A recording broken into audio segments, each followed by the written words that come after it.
Eu estava completamente desligada do mundo. Eu só saía dali para tortura e voltava, né?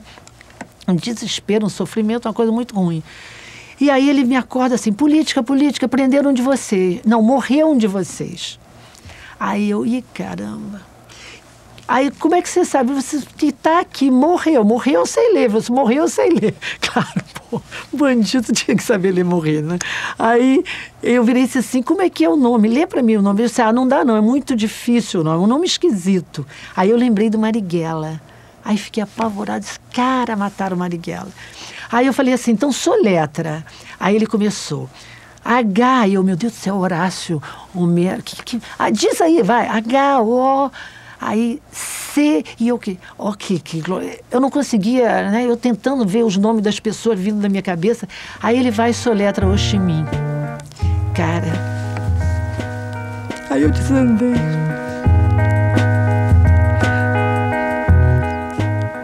Aí eu contei pra ele quem era Ho Chi Minh. É preciso não ter medo. É preciso ter a coragem de dizer. Aos que têm vocação para escravo, mas aos escravos que se revoltam contra a escravidão. Não ficar de joelhos, porque não é racional renunciar a ser livre. Mesmo os escravos, por vocação, devem ser obrigados a ser livres quando as algemas forem quebradas. É preciso não ter medo. É preciso ter a coragem de dizer. O homem deve ser livre. O amor é que não se detém ante nenhum obstáculo. Pode mesmo existir até quando não se é livre, no entanto, ele é em si mesmo a expressão mais elevada do que houver de mais livre em todas as gamas do humano sentimento. É preciso não ter medo. É preciso ter a coragem de dizer. Carlos Marighella. Se abraça e fala da vida que foi por aí e conta as estrelas nas pontas dos dedos pra ver quantas brilham igual se apagou. 10 vidas eu tivesse, 10 vidas eu daria. Os Inconfidentes, de Joaquim Pedro de Andrade, é o mais arrebatador dos documentos políticos culturais produzidos na época. Baseado nos autos da devassa, mostra a Tiradentes, um rebelde que a história dará razão. Geladeira é um método de tortura inglês, em que você fica nu, encapuçado, sem alimentar, em que oscila baixíssimas temperaturas com temperatura extremamente alta. E que eles colocam um som, vários tipos de som, eles fazem um teste para ver quais os sons que mais te incomodam. E superpõe 3 dos sons que mais te incomodam e aquilo fica em altíssimo sonoridade exatamente ali. Então você fica ali preso nessa circunstância. Evidentemente é uma máquina de fazer louco. É essa vontade estranha de ser pássaro. Corpo que se evade, ar na fresta, nua na calçada notívaga. Beco onde o assassino aguarda e salta. Ser pássaro, volátil, alma pêncil, entre o osso e a lápide. Cão rasgando a noite, rasga. Mortalha em cima dos telhados. Pássaro, breve estágio entre o sonhado e a morta.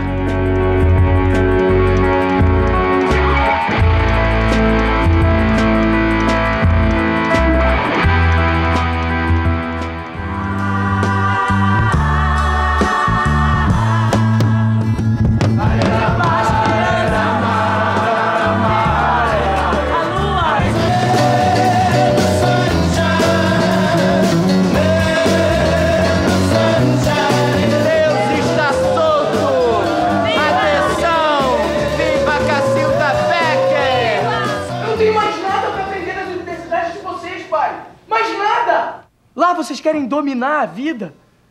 Eu quero que a vida me domine. Quero que a vida aconteça em mim. Não é revolução política, não, pai. É revolução de tudo. É outro ser. Revolução sou eu, menino. Já fui um revolucionário pirotécnico, mas agora não. Agora é todo dia lá fora no mundo, ardendo, usando as palavras, os gestos, os costumes, a esperança deste mundo. Revolução sou eu, não você. Você que pensa que é um revolucionário, pai. Mas você, pai, você é um funcionário público. Trabalha para o governo, para esse governo. Anda de ônibus 415 com trocado no bolso e não quer brigar com o trocador, pai. Pelo amor de Deus, Custo, calma. Para com isso. Fora da minha casa com essa biraia!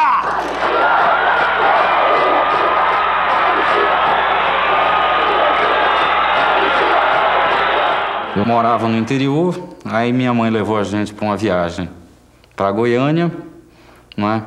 Ela foi num cartório em Goiânia e de repente ela mostrou os certidões de nascimento e disse, olha, gente, a partir de agora o nome de vocês é esse. Começou a contar as coisas por capítulo. Então, nesse período de 10 anos de idade, foi uma sucessão de descobertas, não é? Que aconteceu muito rápido, não é?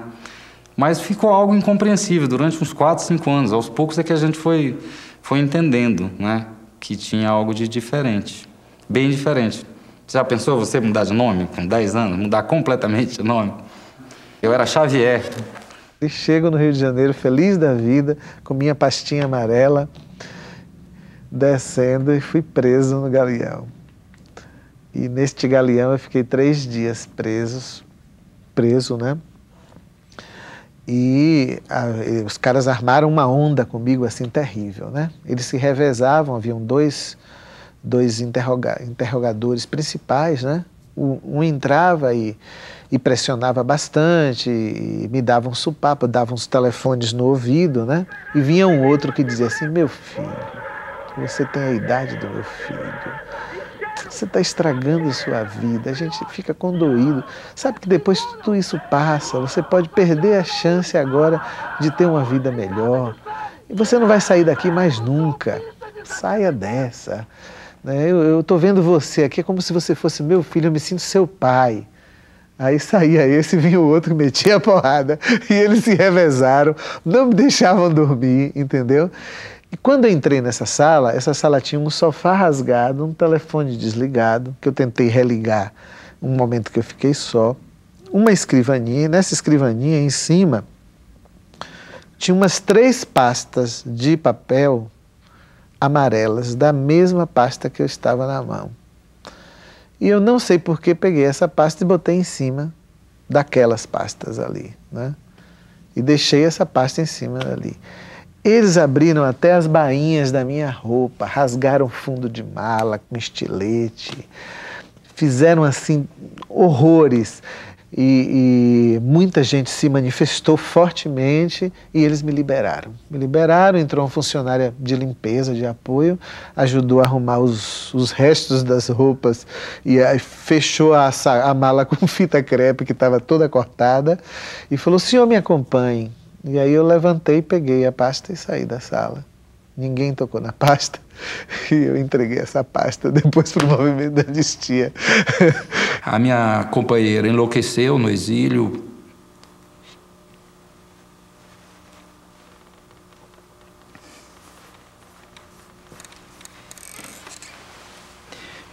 Muita gente enlouqueceu no exílio, outras pessoas se desestruturaram. Eu tinha uma brincadeira comigo que eles diziam que minha loucura era não enlouquecer. Em parte era verdade isso, em parte por essa característica pessoal, em parte também porque o exílio não é só sofrimento. Um discurso sobre o exílio que seja só de sofrimento, eu desconfio. Então, para mim, o exílio foi maravilhoso, entendeu? Porque um tempo de estudar, de curtir Polônia, curtir Estados Unidos, curtir França. E para mim não foi um tempo perdido, não. Foi um tempo de muita curtição. Recebe o afeto que se encerra em nosso peito juvenil, querido símbolo da terra, da amada terra do Brasil. Brasil. Eu já tinha solicitado 2 vezes na Polícia Federal a minha naturalização. E as 2 vezes o processo foi interrompido por uma decisão da Polícia Federal, pelos órgãos de informação, pelo SNI. Então, em 81, já em dezembro de 81, já havia chegado até nós a notícia de que era possível a vinda de um inquérito. Isso se materializou, o inquérito de expulsão do país. Então começou uma grande luta em todo o Brasil com um slogan chamado Javier é brasileiro. Eu me lembro de uma tira que um cara lá da UNB, ele fez uma tirinha que era assim, pode presidente da Volks? Pode. Pode presidente da Mercedes? Pode. Pode presidente da Gessi Lever? Pode. Pode presidente da Uni? Não. Houve um movimento muito específico e muito curioso que aconteceu de 1973 a 83 no Rio de Janeiro. E eu fiz parte desse movimento que tinha uma característica incomum de jovens que queriam fazer cinema Super 8, diferente do cinemão 35mm. Nós acreditávamos que as películas que estavam em cartaz não conseguiam falar do que acontecia nas ruas da cidade do Rio de Janeiro, principalmente. E foi nesse contexto todo, nesse instante da vida política brasileira, que nós soubemos que o prédio da Uni estava para ser demolido. Quando eu vi que as obras estavam sendo iniciadas, os seus operários subindo nos andaimes e já derrubando com marretadas, eu não podia fazer outra coisa além de registrar. E foi por isso que nós realizamos um filme chamado Praia do Flamengo, Flamengo 132, um filme que mostra todas as passeatas, inclusive um combate entre a polícia e o movimento estudantil e também com políticos que estavam na vanguarda, e isso tudo está documentado nesse filme.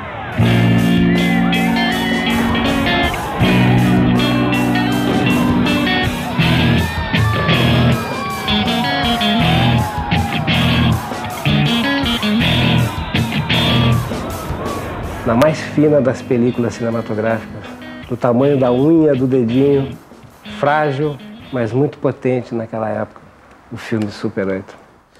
O Super 8 era uma alternativa de expressão, né? A gente costumava dizer que não se tratava de cinema alternativo, era a nossa alternativa de fazer cinema.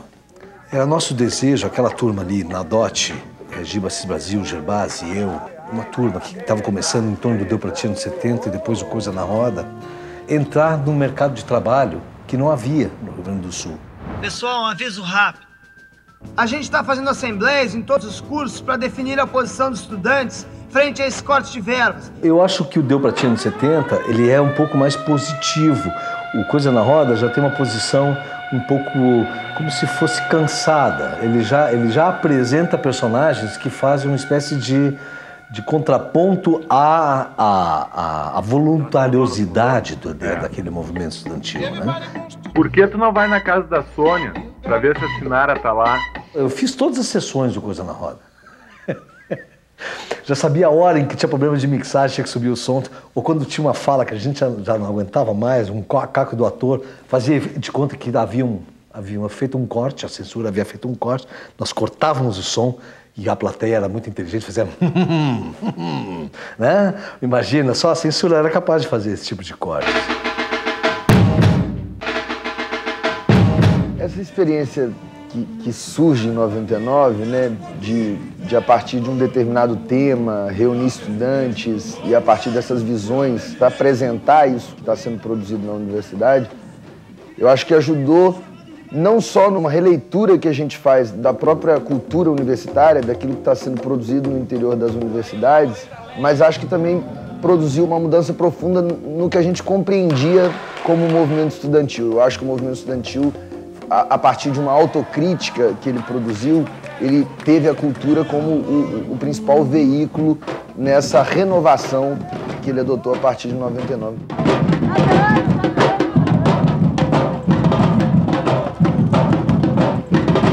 Aí eu propus na reunião que a gente tentasse levar o Fidel para o Congresso da Uni.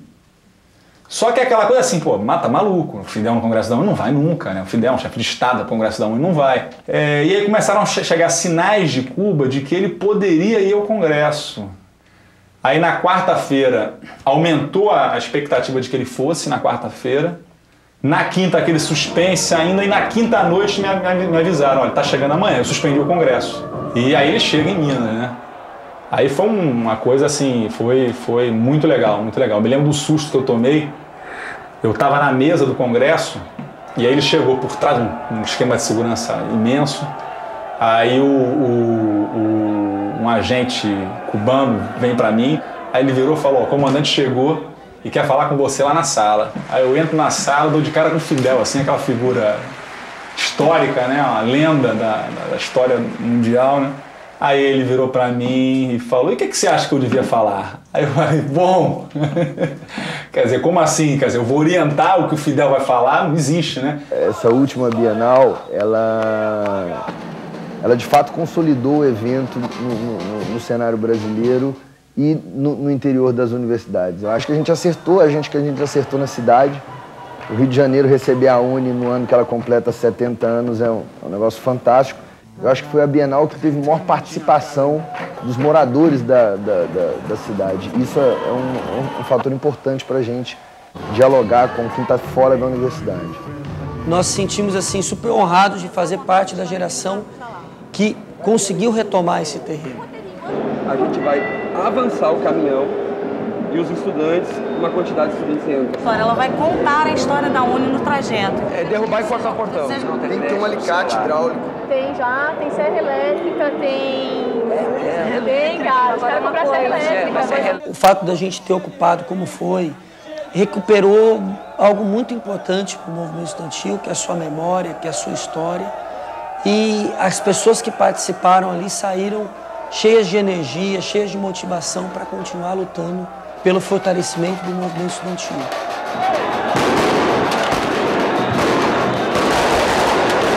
Esse terreno foi tirado da Uni, o prédio da Uni foi incendiado, foi demolido, porque eles realmente acreditavam que destruindo o local de encontro dos estudantes, que destruindo o prédio da Uni, eles poderiam estar apagando as ideias, as causas que os estudantes lutavam naquela época. Mas o que ficou provado ao longo do tempo é que essas ideias, esses ideais, essas causas continuam motivando inúmeros e milhares de estudantes em todo o país. Então eu acho que a retomada do terreno da Uni é muito importante para essa geração e para as próximas gerações pelo simbolismo que isso carrega. A história do movimento estudantil é a história da República. Você conta a história, a partir do movimento estudantil, você conta a história da República. Você conta a história recente deste país. E você pode, a partir dessa história recente, construir, projetar, antecipar o futuro próximo. Porque é uma história de vida, é uma história de sacrifício. Essa história tem poesia, tem sangue. Se você não tem memória, você não tem nada. Você não tem nada. E o movimento estudantil, ele tem um legado muito profundo de amor, de carinho e de compromisso com o Brasil de hoje, mas sobretudo com o Brasil do seu futuro. Fazia o que o Paulo da Viola ensinou a gente, que ele falava assim, quando penso no futuro, não esqueço do passado. Então, para a gente pensar o futuro, não podemos esquecer do passado. E a memória serve para isso. Parabéns para vocês.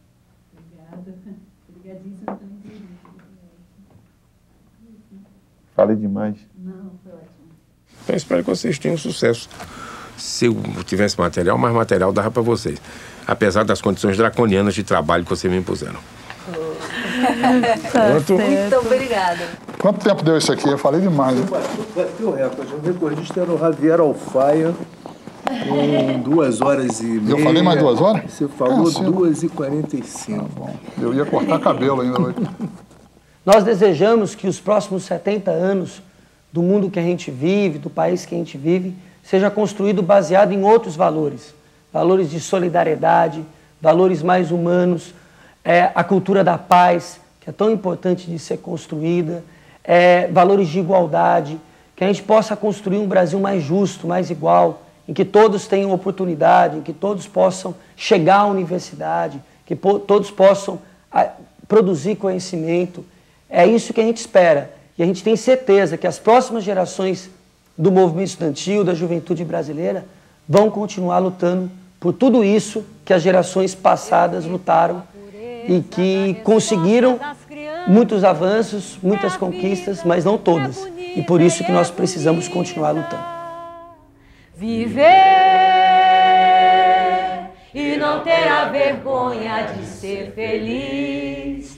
Cantar e cantar e cantar a beleza de ser um eterno aprendiz. Ah, meu Deus, eu sei que a vida devia ser bem melhor e será, mas isso não impede que eu repita. É bonita e é bonita. E a vida o que é, diga lá, meu irmão. Ela é a batida de um coração. Ela é uma doce ilusão. E a vida, ela é maravilha ou é sofrimento. Ela é alegria ou lamento. O que é, meu irmão? Há quem diga que a vida da gente é um nada no mundo. É uma fonte, um tempo que não dá um segundo. Há quem fale que é um divino mistério profundo. É o sopro do Criador numa atitude repleta de amor. Você diz que é luta e prazer, ele diz que a vida é viver. Ela diz que melhor é morrer, pois amada não é e o verbo é sofrer. Eu só sei que acredito na moça e na moça eu ponho a força da fé. Somos nós que fazemos a vida como der ou puder ou quiser. Sempre